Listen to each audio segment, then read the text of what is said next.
கேள்விக்கு மட்டும் பதில் சொல். பாண்டி நாட்டு அரசன் முன்னால் நின்று கொண்டிருக்கிறேன் என்பது தெரியவில்லையா? ஏன் சாமி ரொம்ப சத்தம் போடுற?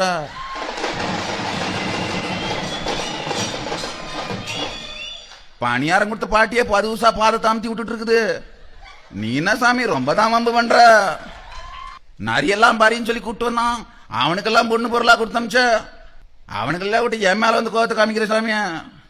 உண்ட பணியாரத்துக்கு உழையடா. பணியாரம் சொன்னா பணி ஆரணம் இல்ல சாமிய. மாமியார் வீட்டில் விருந்துண்டு விட்டு படுத்திருப்பவனை போல் பேசுகிறாய். ஆமா சாமி, இது நம்ம மாமியார் விடுதான் சாமி.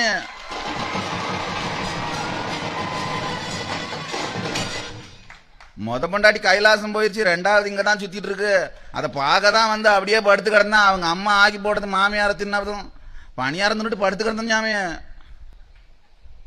கைலாசா சித்திரை பெருவிழா ஏப்ரல் 17 முதல் பகவானுடன் இணையுங்கள். மீண்டும் திருவிளையாடல் புராணம் நேரலையில்.